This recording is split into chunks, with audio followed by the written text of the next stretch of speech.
السلام عليكم، مرحبا بكم في قناة غادة لتعليم الخياطة. موديل جديد وتفصيلة جديدة بإذن الله. الموديل كامل طلبتوه في الحجابات، هو خرج العام اللي فات. يعني دوكا هذا وين سنحت الفرصة باه نخيطو. درت لكم الباترون تاعو في لايف من اللايفات تاع القناة، بصح دوكا حندير الباترون في القماش الفعلي. لا طاي كروندو طاي راهي تقريبا 3 اكس ال.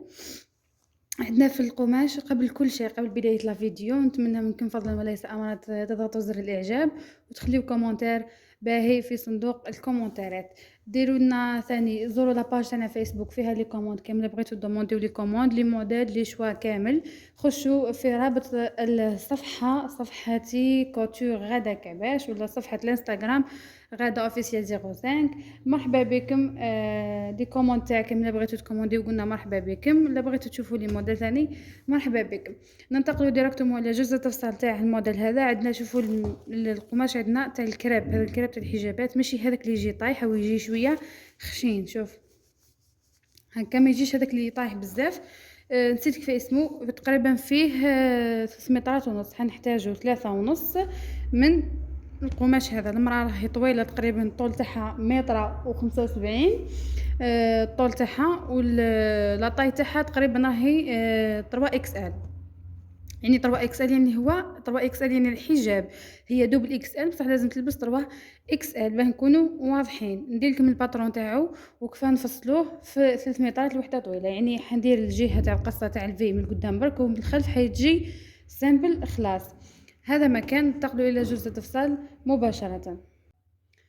قبل ما نفصلوا على القماش لازمنا الباترون تاعنا في الجورنال. يعني اللي ما تعرفش تخيل، اللي ما تعرفش يعني ترسم مليح، دير هكا الجورنال لازق في بعضه نورمال، ودير الباترون تاعها من بعد تحطو في القماش. اولا حنجيبوا القياسات المضبوطه تاع الزبونه تاعنا كيفاه حنحطوهم في الباترون تاعنا. الباترون هذا نساو الشكل تاعو حتى من بعد نقول لكم كيفاه حتى تفصل. نعتبروا هذا هو الباترون الاساسي تاع الزبونه تاعنا بهذا الشكل كيما هكا. ها هو انا قصيته خلصت، بعد قلت ندير لكم لا فيديو. شوفوا معايا نخرجوا القيمه هذه تقريبا، القيمه هذه من جهه الكتفين هي كتافها عراض شويه، قريب خرجت فيها 23 سنتيم. من النقطه هذه للنقطه هذه قيمه 23 سنتيم. الرقبه درت فيها 8 سنتيم، والكتفين هو الباقي. نزلت درت خط التركيز تاعها، تقريبا جاني 23 سنتيم، مع ميل الكتف 1 سنتيم فقط، ما ملتش في الكتاف بزاف. دوران الصدر تاعها المره هذه درتو شويه كبير. ها دوران الصدر تاعها درت فيه تقريبا 31 سنتيم. انا هذه الباترون هو حنحطو، بصح من بعد دوك في القماش نزيد عليه الزيادات. رسمت حردة الإبط مع خط التركيز في التقاطع هذا، طلعت ب3 سنتيم، ودرت الدوران تاع حردة الإبط بهذا الشكل، ونزل ديريكتومون في القماش قد في الباترون قد. هذا الباترون قد بصح مانيش حنديرو قد قلنا في القماش. دوك نزيد الزيادات الاضافات اللي حنحكي لكم عليها. بالنسبه للجورنال كيفاه درتو انايا، درتو كيما هكا. انا فصلت السرح هكا، يعني في القطعه هذه المغلقه، يعني عادي فصلتها لي مونش تاعي عادي، الباترون تاعي عادي نورمال وما قصيتش. واش درت؟ جيت في منتصف خط التركيز وهبطت القيمه هذه اللي هي من لهنا تقريبا 30 سنتيم، من الرقبه حتى الاسفل راهي قيمه 30 سنتيم كيما راكم تشوفوا. وقطعت من بعد كي قطعت هزيت الباترون تاعي، هاي الجزء مغلق ومغلق، هزيت الباترون تاعي وبعدت على قيمه الكشكشه اللي باغيه نزيدها. هذه كامل بغيتها انا كشكشه، هذه القيمه كامل بغيتها لي ديبلي تلصق لي في الفي تاعي بهذا الشكل. هزيتها بعدت لهي وعاودت نفس الباترون تاعي من هي بهذا الشكل. درك هذه كيف نحطها فوق القماش، تابعوني فقط. دوك نحط القماش ونعيد لكم كيف حنفصلوا على القماش. شوفوا كيف حطيت القماش تاعي اللي هي 3 مترات ونص، طرحته كامل كيما هكا. ها هي جيت هنا في الجزء المغلق من الجهه المغلقه، حطيت الباترون تاعي كيما راكم تشوفوا. ها من الرقبه، من الحده الفوقانيه والحده اللي حتكملها حطيتهم كيما هكا باه نستغل القماش. جيت هنا وين جزء الخصر خرجت ايفازي هنا بهذا الشكل. الجزء الخلفي هاول تحت، هذا الامامي فقط وخرجت ايفازي. بغيت واسع، يعني في الباه نديرو الخلف لازم نعينو الطول تاعنا. ها هو انا عينت الطول تاعي ها وين جاني. زدت هنا جيت الجهه المفتوحه ودرت الباترون العادي تاعها اللي هو كي الامام كما الخلف، نفس القياسات تاعها، وعينت الطول حنخرج ايفازي كما راكم تشوفوا النقطه هذه. لي مونش حنستغلوا القماش، لي مونش من حنجيبوهم من القطعه هذه اللي حتفضل، باسكو هذه فيها جزء مغلق منها بهذا الشكل. حنطويوها على زوج ومن بعد على 4، وتجيني لي مونش تاعي قد يعني تقريبا قد باه يكفوني. الا كان ما كفاونيش ندير القطعه هذه اللي فضلت لي، يعني بدون ما نفسدوا القماش. بهذا الشكل الباترون تاعنا حيكون كيما هاك. انا دوك نعاود نرقل القياسات فقط هنايا وين حردة الابيط وين الاخر، نرقل بزاف الباترون تاعي مليح باه من بعد نشوفوا التفصيله تاعو فوق الطابله. بعد ما قصيت الفي تاع الجزء الاسفل درتها بالكشكاشات. كيف حندير الكشكاشات هذوك لي بلي؟ كيفاه؟ عن طريق البرا والخيط فقط. دخلت البرا والخيط كامل في الجزء هذاك تاع الفي، ودوك ندير انا لي بلي كيما هكا. الكشكشه هذو لي فرانس ماشي لي بلي، هكا نعدلهم بهذا الشكل. ومن بعد نجيب الجزء العلوي تاعي ونخيطه فيه. شوفوا كيف يعطينا الموديل تاعنا في الصدر. هكا حتجينا الموديل تاعنا في الصدر بهذا الشكل. بعد نضربوا الحديد ونديروا لا سور بيكور، يعني الخياطه الفوقانيه هذه كيما هكا.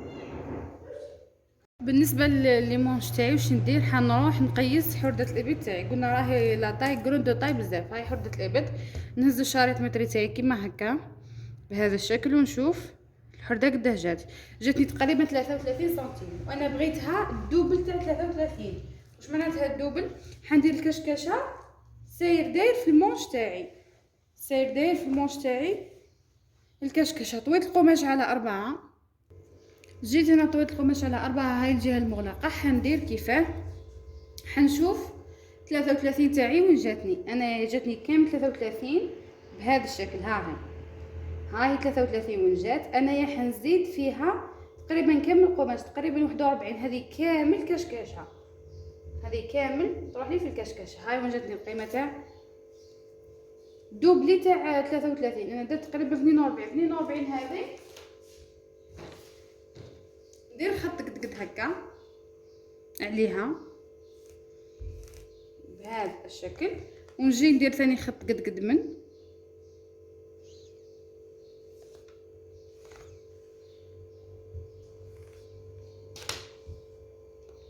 خط هذا في المنتصف وفي المنتصف نطلع شوي 1 سنتيم ونهبط ب 1 سنتيم بهذا الشكل.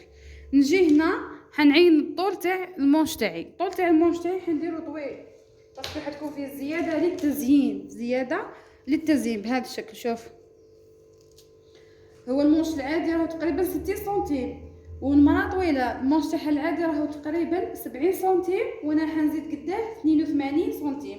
هذه كامل زياده للتزيين. هاي جاتني الطول تاعي هنايا. ها الطول تاعي وين جا.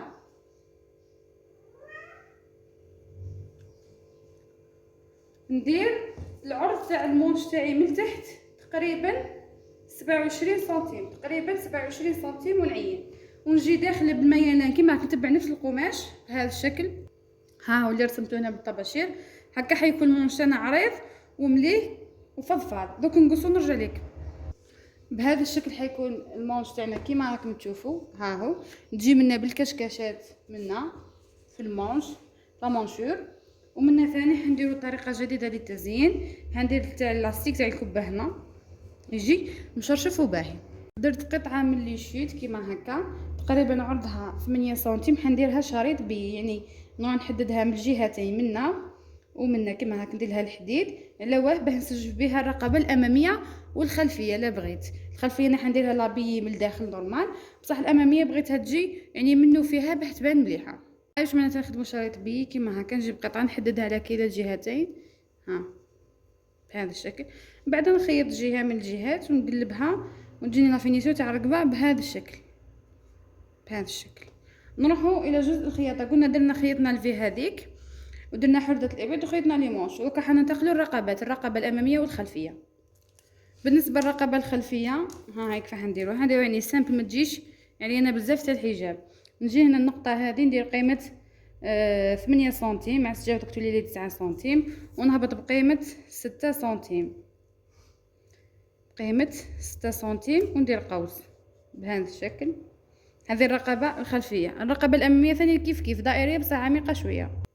بهذا الشكل هي الرقبة الأمامية، ندخلو كيف كيف ب8 سنتيم بهذا الشكل، والعمق يجيني تقريبا 14 سنتيم، تقريبا 14 سنتيم بهذا الشكل، ونقوسها كيما هاك. هذه هي الرقبة الأمامية والخلفية. نروح نقصهم ونعلمكم كيف نسجل في الأمامية والخلفية. بهذا الشكل نخيط لابي كيما هكا الوجه، هاو الوجه، خيط قيمه كيما هكا هذه الحاشيه تاع الحديد تاعو. شنو راح ندير؟ نكرونتي مادامها دائريه، نكرونتي السير داير على الرقبه تاعي كيما هكا، ما نوصلش الخياطه بشويه كامل سير داير، ونعاود نقلبو هاك ونخرج القماش هو اللي باين ونخيط. بالنسبه للقطعه تاع البيه اللي خدمناها تخيط العكس اللي هي كيفاه، نديرها لداخل، نخيطها ساع جهه من الجهات منا كيما هكا، نحل هذه كيما هاك ونخيطها لداخل منا ساير داير، ونقلبها على برا ونفينيها.